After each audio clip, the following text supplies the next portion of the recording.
Eu, eu acho que todos aqueles que participaram daquele momento, daquela época, se eu for pensar como herança deixada, eu acho que é uma contribuição muito importante.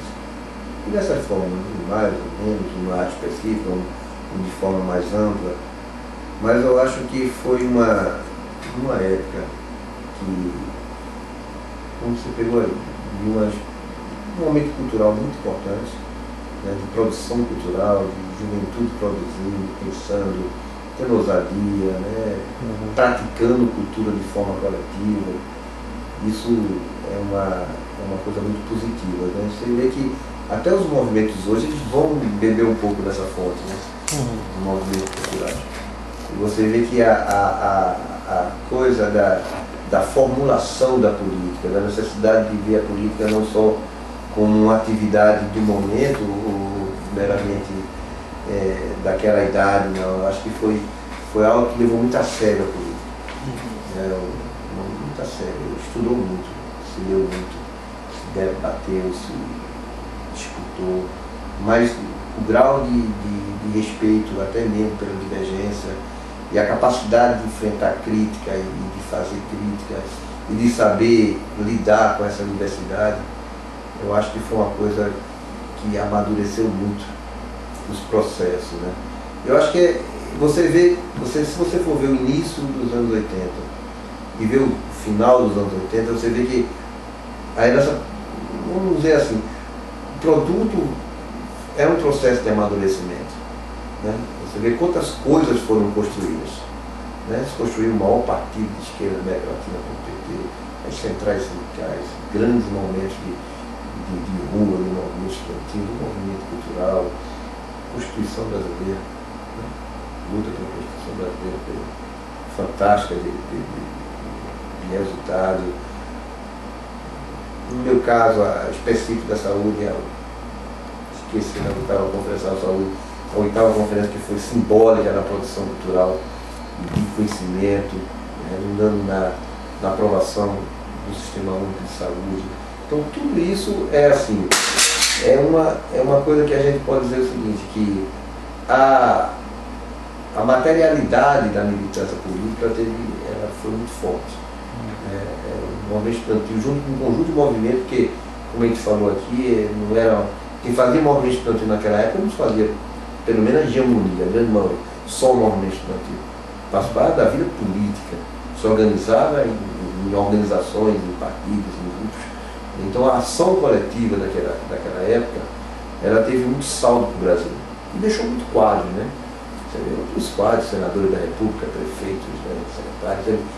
A gente tem muito saldo positivo daquele movimento estudantil. E eu acho que isso é uma coisa que deixa para frente algo muito importante para hoje, que a gente tem uma dispersão muito grande na política.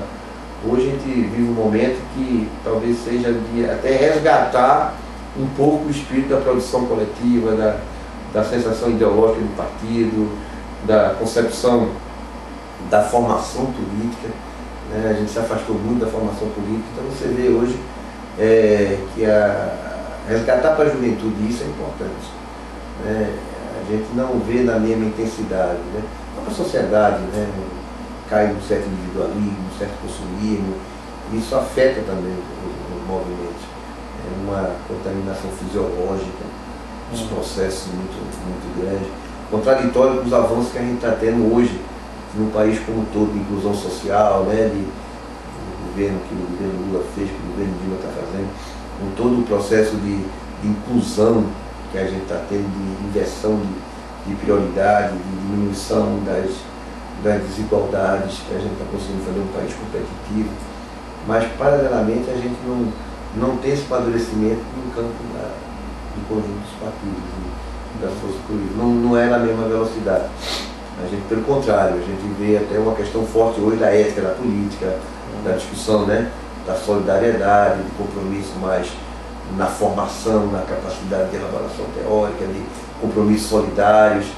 A gente vê até uma coisa que tende a ter muita crítica, né? A própria sociedade critica isso hoje.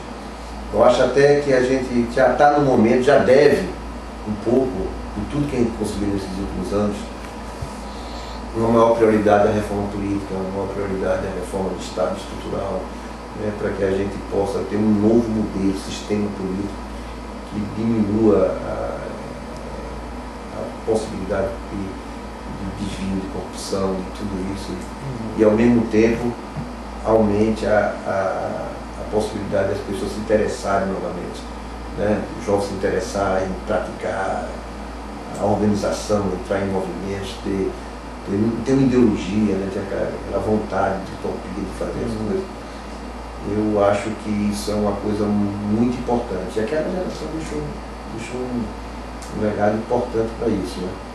E acredito, tenho fé que as coisas, esse resgate dessa política, ela pode acontecer. E para os jovens hoje que se interessam em participar, se mobilizar? A gente não pode exigir dos jovens hoje que eles tenham a mesma concepção que tinha da política, porque eles não nasceram na ditadura, não vivem na mesma situação, vivem num mundo completamente diferente do ponto de vista tecnológico, de acesso à informação, a tudo. Não pode achar que pensa. Então, da maneira que é hoje, que a sociedade exige hoje, eu acho que a gente tem que estimular os jovens a ter os princípios, né? O princípio do respeito à diferença, o princípio da ética, o princípio da solidariedade, o princípio do comprometimento, né, na luta contra a desigualdade, pela inclusão, respeito à diferença. Então hoje tem patamares de importância tão quanto que a gente tinha atrás, que era contra uma repressão. Hoje você lutar contra a igualdade racial, a questão da luta pelos direitos sexuais e reprodutivos das mulheres, né, contra a homofobia, todo esse movimento de tolerância, de aglutinar uma vida com integralidade, com justiça.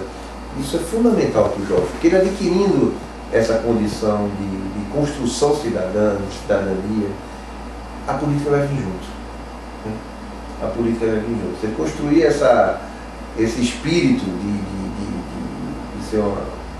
ter na sua vida uma vida digna, uma vida com justiça, uma vida com solidariedade, com respeito, a política vai vir, porque a política é fundamental na vida. Não vivemos sem a política. Né? A boa política era transformadora. Nós precisamos nos organizar. Como naquela pergunta anterior, né? Quem que não organiza, a gente não tem. Então, a gente precisa ter uma linguagem tática para enfrentar e ganhar pessoas, mudar e transformar e poder exercer uma coisa que a gente acha que é justa. A gente precisa da intervenção organizativa, do processo partidário, do processo de organizações não governamentais, do processo de organizações da sociedade civil, né? A gente precisa estar se envolvendo nisso. E eu acho que a juventude tem que estar se envolvendo, produzindo, estudando, né? Mas uma coisa vem com a outra, né? A boa política vai vir com a formação boa, com a qualidade ética que a pessoa tem, com a qualidade de disponibilidade para uma vida solidária, ela vem com a política. É isso que a gente tem que eu tento deixar para as minhas filhas, né? Que eu tento deixar para os nossos sobrinhos, nossos filhos, nossos amigos, para as pessoas que a gente ensina, né? Para os nossos alunos, a gente tem que deixar para os jovens, isso, né? É princípios. E dentro dos princípios eles vão aprender a fazer política. Agora, uma coisa que faltou de eu perguntar em relação às referências que vocês tinham de movimentos, de liderança ou de trabalhos. Vocês tinham alguma referência? Porque sempre é referência maior, até hoje, né? O maio de 68, né? Ou o ano de 68. Eu acho que é esse conjunto todinho, você vai sentir. Você acha que você tem os movimentos de 68, não tem a dúvida disso, os movimentos da juventude no mundo inteiro que teve, mas na memória europeu, os Estados Unidos também, contra a guerra, você tem. A gente tem uma referência muito na política.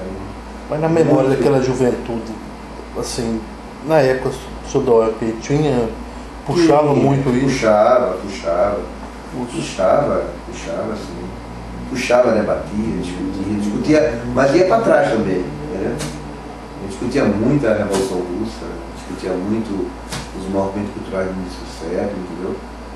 Discutia a formação social brasileira, né, os anos 20 no Brasil, né, como se deu o processo, né, da formação política brasileira na época. Né? Mas pegava a história dos movimentos do Pegava a história dos movimentos, do estudantismo, do movimento sindical, o movimento agrário. Inclusive a gente tinha um debate também sobre a eugenia, né, como o Brasil também contribuiu de uma maneira dentro da área da saúde, inclusive com uma visão muito perigosa, né, de purificar, né, a raça e os movimentos brasileiros de produção deu uma certa sintonia com a base nazista, né? Então assim, é isso que eu estava falando anteriormente. Aquela época não era uma época que só ia para a rua, não. Era uma época que se estudava, se lia, se debatia, se buscava na história exemplos, sabe? Vários exemplos, do existencialismo, do Sartre, uma coisa que se debatia em diversas ordens, concordância e discordância. Era muito bom, era uma formação muito boa. Então, beleza, então, Gustavo, obrigado. Então... Deu pro gasto?